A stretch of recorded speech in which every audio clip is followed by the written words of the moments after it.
Welcome to our Urban Legends podcast. I'm Dr. Gloria McDaniel Hall. I've been a teacher, a principal, and assistant superintendent, all within urban schools in Chicago and around the country.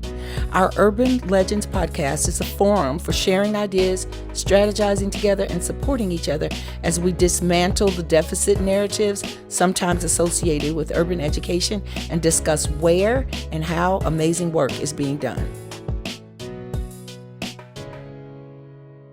So hello everyone, and welcome to another edition of Urban Legends. And I have two real legends on with me today. One, Isaac Castelaz, who I knew from working in Chicago Public Schools with AUSL before, and he had one of the most amazing schools I've ever visited. And then we also have Miss Elisabeth Greer, who I understand was a parent and the president of the LSC. And they have a film documenting something that almost was really terrible that happened, but ended up having a really happy ending. And I don't want to give it away. I'm going to have them introduce themselves, and then we're going to talk a little bit about what happened at NTA. So, Elisabeth, why don't we start with you? So my name is Elisabeth Greer. I have two children. My daughter is 12 and my son is 9.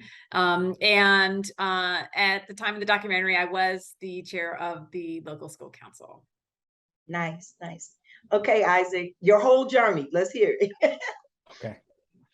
Hello, everybody. My name is Isaac Castelaz. I am the former principal at National Teachers Academy. I was the principal there from 2012 until 2021.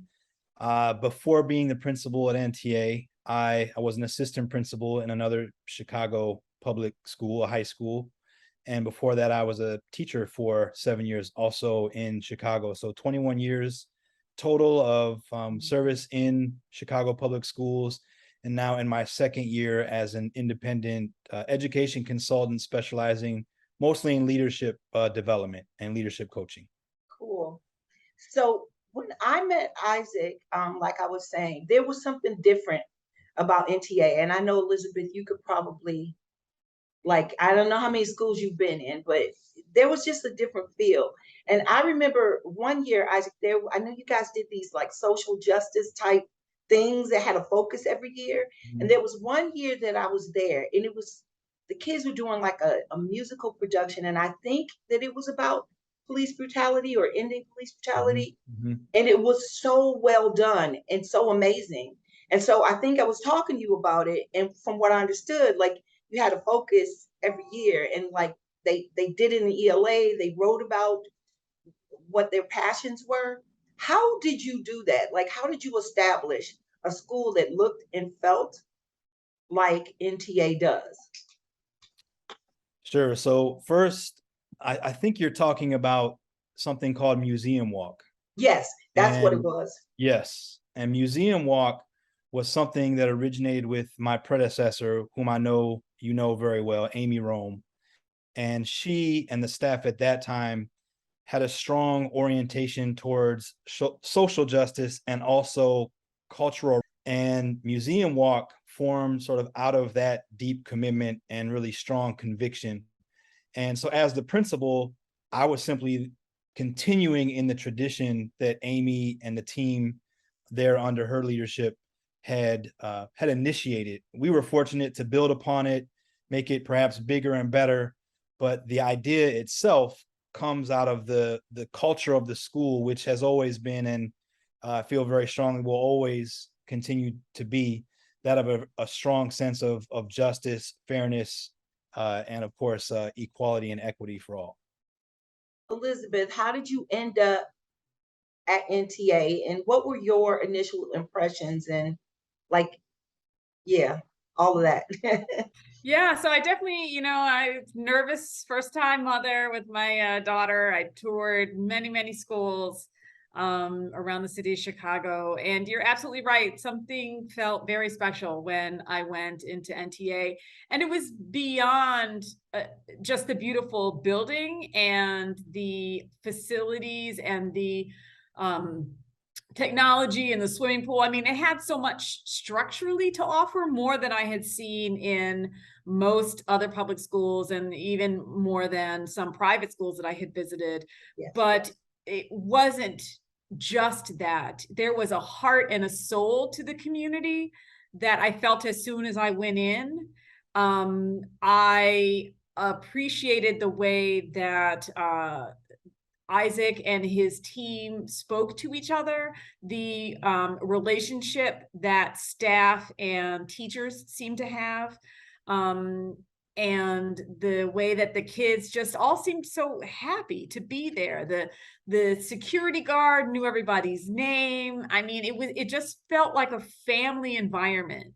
And I knew that that is really what I wanted for my children. So when I finished my tour, I was like, this is it. This is the place.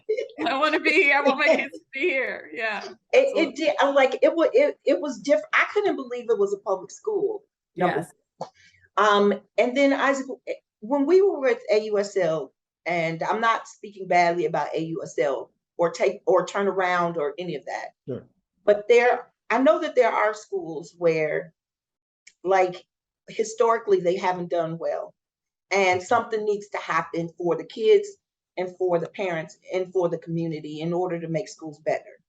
I am just not sure about the process we would use for takeover, or, during those turnarounds. It always made me feel a little bit like we were taking away parents' like rights in their voices. And so it always made me a little bit uncomfortable. So like right now, I'm gonna stop talking, and I want you to like talk back and forth about what happened. What was the messaging about this takeover? How did that come about? And then, like, just how did you make that not happen? I don't know. Okay. Well, I think first it's important to understand the history of National Teachers Academy and of the low end, also known as the South Loop community. As you may know, there's another elementary school not far from NTA called South Loop Elementary School. And over time, as that neighborhood gentrified, the school became overpopulated.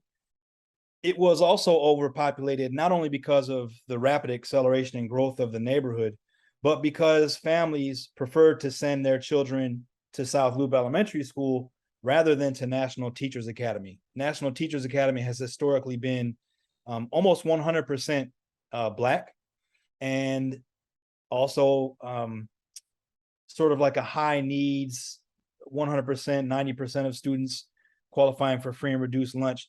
So that kind of demographic frightened families in the South Loop, such that even families living within the boundaries of NTA opted to send their children to South Loop Elementary School instead. And so in 2009, 2008, in that time period, families in the South Loop began pushing on Chicago Public Schools and on City Hall to co-opt space within the National Teachers Academy campus to accommodate the overcrowding situation at South Loop. And NTA at that time had space because the Harold Ickes homes were being torn down simultaneously. Families were being displaced, forced to go elsewhere, even though Principal Rome remained very much committed to continuing and allowing families to continue the education of their children at NTA, despite where they may be forced or displaced to move elsewhere in the city.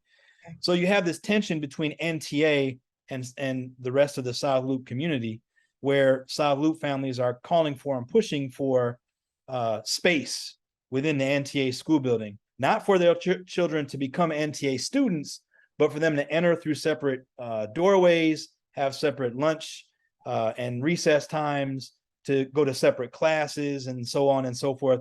So the plan reeked of racism and classism in every possible way.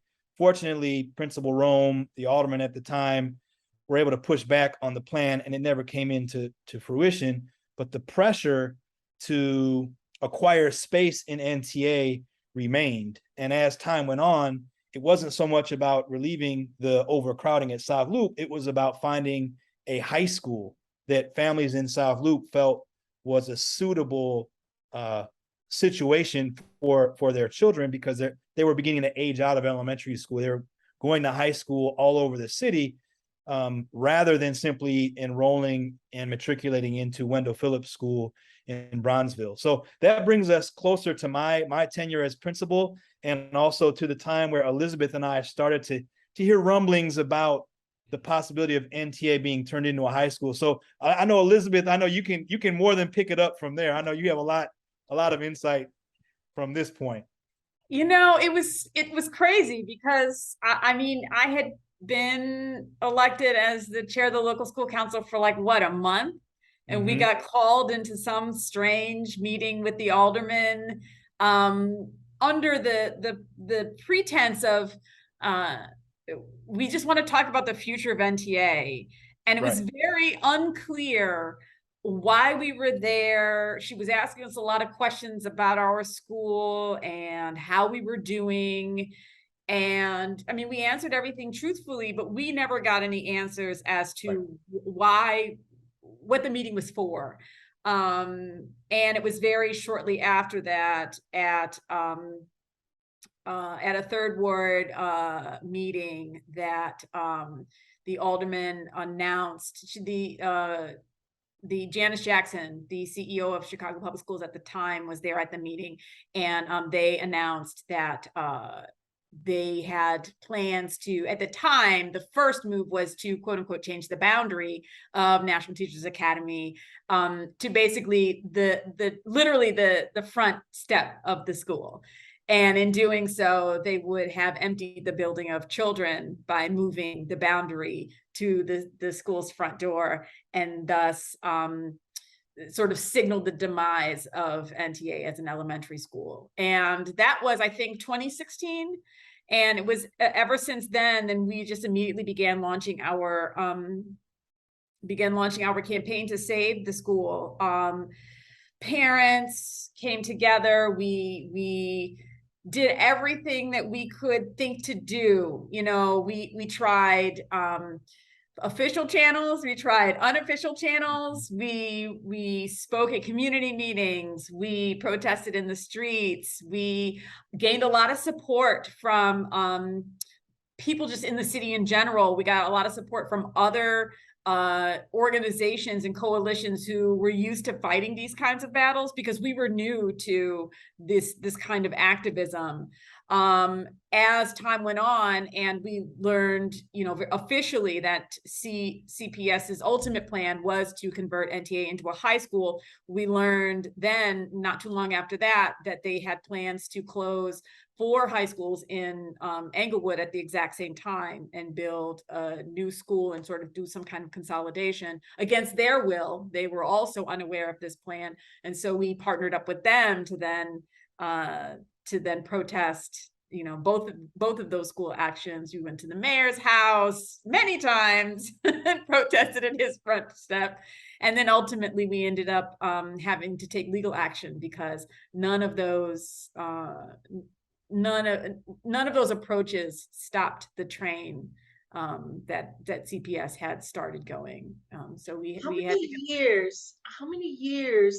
Okay, so you say this started in 2016. Number one, I can't even, like, it makes me want to cry. Like, the feeling that the aldermen and all of these people in these positions are like meeting behind the scenes to do something with a school full of kids and all those parents, and just bulldoze through.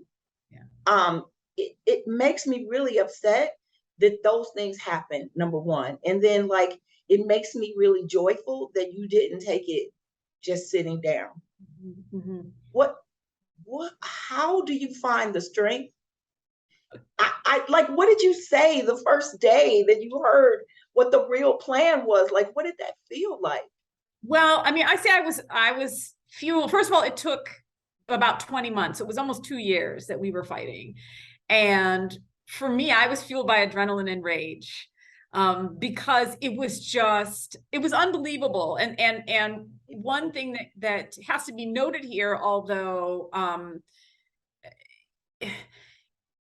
there is no reason to shut a school down at all, period. I mean, You're it right. is like a death, to the community. It Um, is. it is especially egregious in our case because NTA is and was a high performing elementary school. Yes. According to the CPS's own metrics, we were at the highest level, right? Level 1+. So we had played the game that CPS had put in front of us, and we were winning, the game, or so we thought, right? And when CPS had closed all of those other schools, the 50, schools in 2013, they said they were not going to touch any of the schools that were level 1. Why would you do that? We don't touch those schools. We only touch ones that were underperforming or under enrolled. And we were neither. So for me and for many members of the community, that just added to the injustice of it all. It made the levers of power and the desire of the power brokers to do this to us even more egregious, because now you are saying that your community is so worthless that even though you are doing well, we're still going to take it from you anyway. Your land is more valuable than your people who inhabit that than the community. And that rage that I felt when I was told that to my face, many times by people in power, is really, at least for me, what kept me going. Yeah. I think it's important to note too, just how egregious and foul this plan was.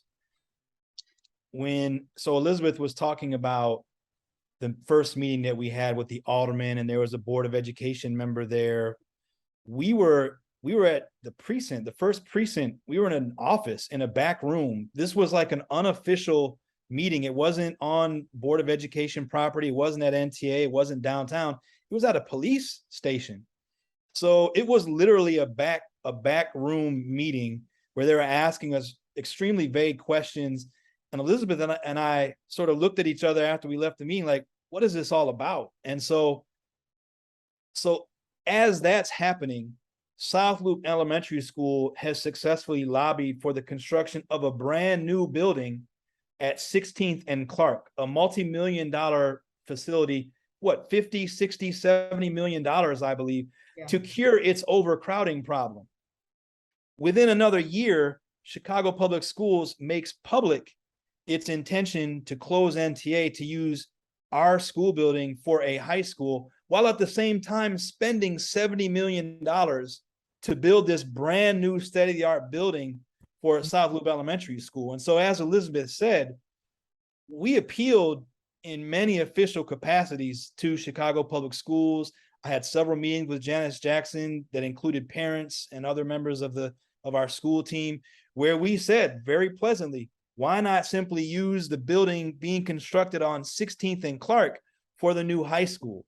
And we never got any response in those meetings, but our suggestions, the alternatives to this proposed plan to close NTA, were always responded to in a public venue. Never with us in the official meetings that we were able to get behind closed doors, one-on-one with CPS leadership, but in the hearings, they would respond. So they would say, it has been proposed to us to turn the new South Loop Elementary School building into a high school. This isn't feasible because it would cost $90 million instead of $70 million, was one of the reasons that we were given for why the many proposals that we suggested were not viable.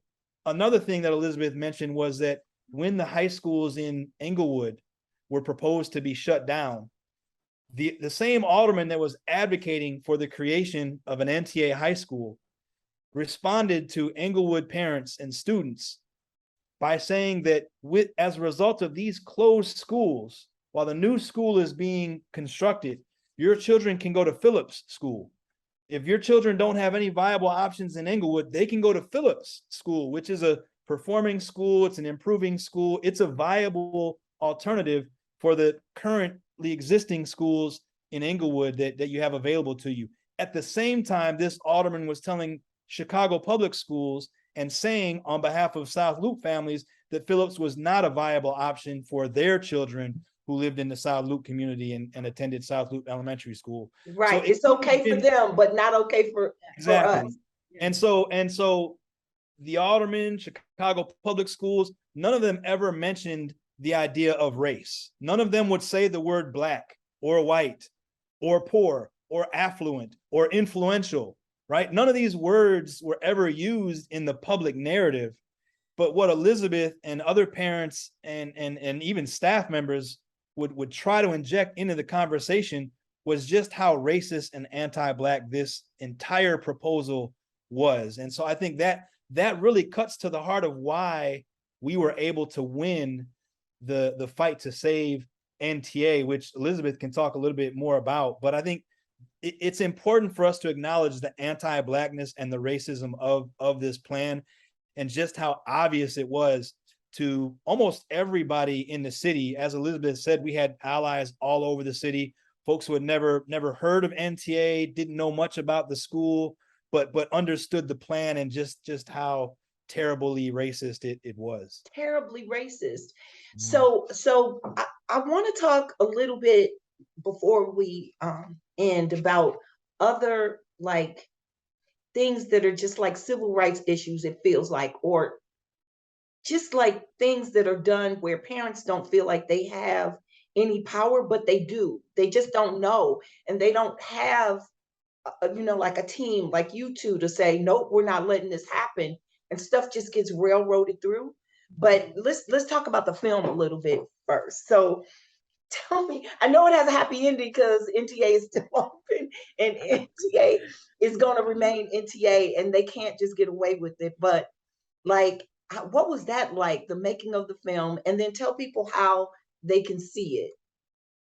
Yeah, it was crazy. So the way it got started was the film director, Kevin Shaw, and I, we went to elementary school together. So we've been Facebook friends, but we hadn't really talked since the 8th grade, and like people do, reconnected on Facebook, and I was posting,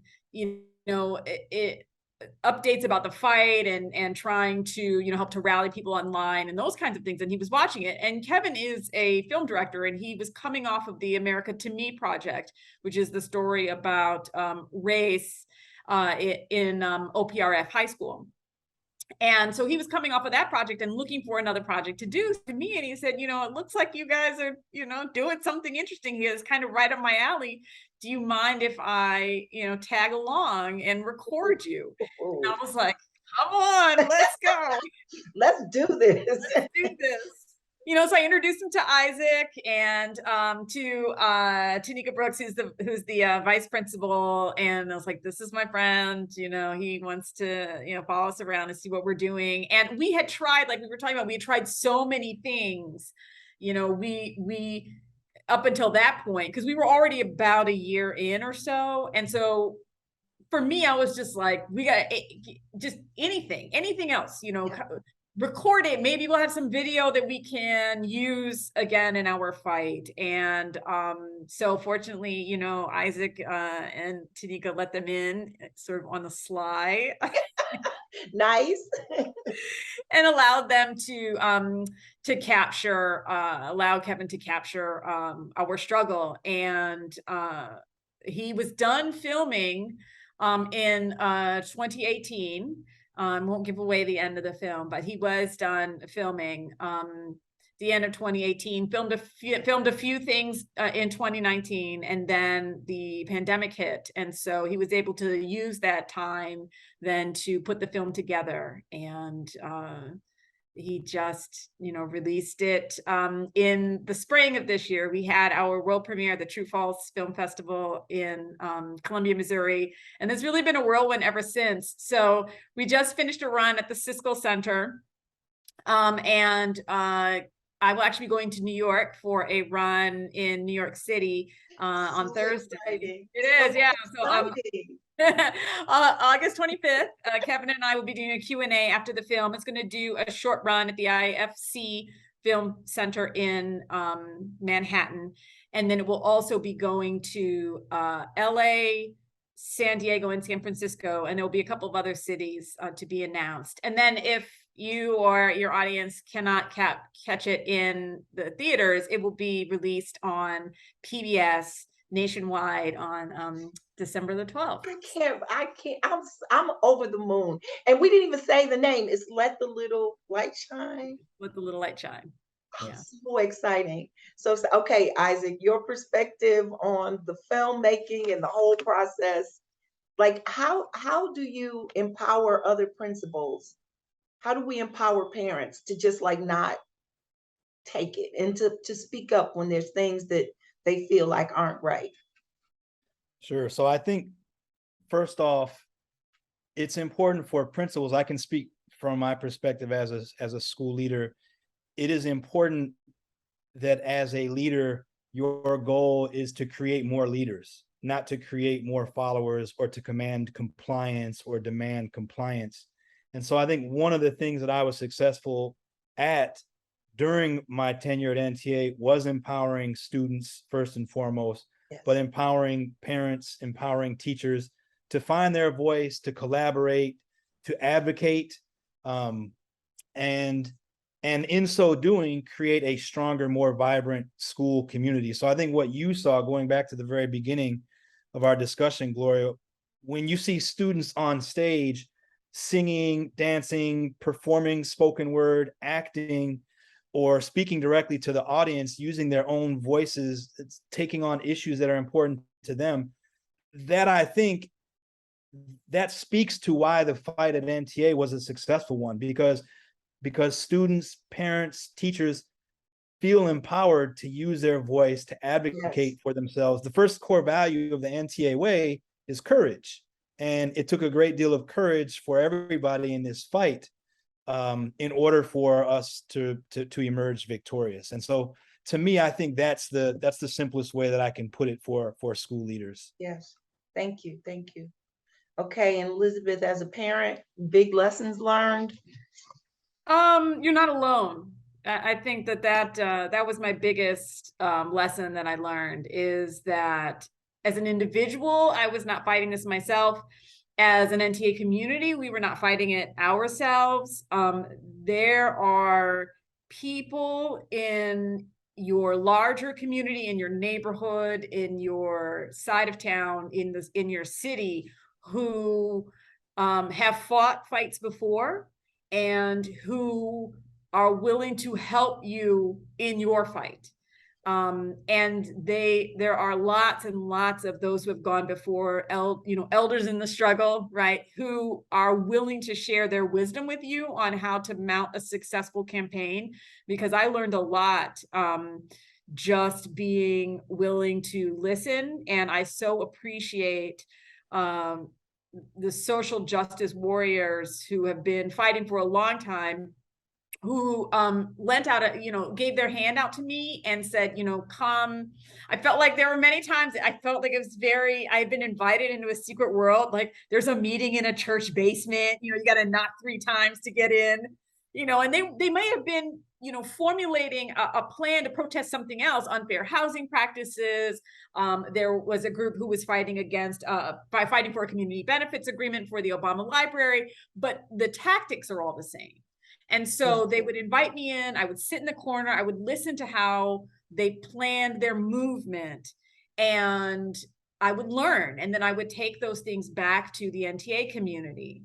And I learned that community organizing, that it really is the word community that is the heart of it. And that when you go and you need help, there are people there to help you, but it's also reciprocal. Yes. So then if there are people at Northside Action for Justice who are, in Uptown fighting for some affordable housing, and they need some folks, they would send out, the bat signal, can NTA bring a couple of folks? Yes, we can. Nice, nice. And so when we're like, we need some people to help us, block Cermak, can some of your folks come? Yes, absolutely, we can. Yes. So that was the biggest message that I learned, is that there's power, and there's power in people, and you just have to be willing to trust each other and to be reciprocal with that trust. And so Isaac put in the chat that the website for the film is Light Shine Film. so everybody can go there to get additional information. I can't thank you two enough, but I always end with a quote and have the guest or the guests reflect on the quote. So the one that I thought of was a Dr. King quote when I was thinking about talking to you two. And what he said was, there comes a time when one must take a position that is neither safe, nor politic, nor popular, but he do it because conscience tells him that it's right. And it just made, when I saw that, it made me think about what you guys went through, how difficult it must have been. It wasn't safe. It wasn't safe politically or probably physically, but you knew it was the right thing to do. At times it probably didn't feel like it was popular either, but you knew that it was the right thing to do. So like if you had a couple sentences just to reflect on that quote, what would you say? I would say that you have to be willing to bear the brunt of the consequences of what you're doing, right? And I did have a moment when, at first I was, I was all in and I was like, oh, we're going to fight this, and then it was funny because they asked me to lend my name to the lawsuit. And, I told my husband, it's going to be, Greer, and there were some other people, versus the Chicago Board of Education. And he was like, do you think that's okay? You do work for the city, right? And so I was like, oh no, I do work for the city. Is this going to have consequences on me that I am not willing to shoulder? And, it's like 5 seconds. And I was like, no, I have to do this. I got to do this. Yeah. I have to do. And if there are some consequences on my job, then so be it. I'm willing to take that because this is so important to me. And so that's what that quote means for me, is sort of willing to say, I will shoulder the consequences of my actions because I feel like my actions are more important than whatever consequences that could be put upon me. Perfect. Okay, Isaac, take us home. You're on mute. Oops. Sorry. You would think after 2 years I would master unmuting. I agree with what Elisabeth said, that courage is not the absence of fear, it's the overcoming of fear. And so I think in any situation where your conscience calls to you, there'll be fear that you have to speak back to. And so I think Elisabeth did that very well, as I think anyone who stepped up and fought for NTA did. The other thing that I would add, I guess, would be that quote begins with, there comes a time. You as the person in the situation don't choose the time comes for you. Ooh. And so it frankly doesn't matter what else is happening in your life, what your financial situation is, what your professional situation is. When the time comes for you, you have to step up. You are obligated to step up and do what is right morally for your community, for other people, for the universe. And it may not be at a time that is convenient for you, but which is still, a pivotal moment for others, and even, for posterity, frankly, as well. I cannot thank the two of you enough. You have motivated me to go find a cause to work for. and the whole purpose of the podcast is to celebrate things that are happening in schools that sometimes people don't hear about, and give people information about how they can find their voices. And so this has been perfect. Thank you two so very much. And I cannot wait to December 12th to see the film on PBS. Thank you. Thank you. You're welcome. Take care. Great being with you, Gloria. Take care, Elizabeth.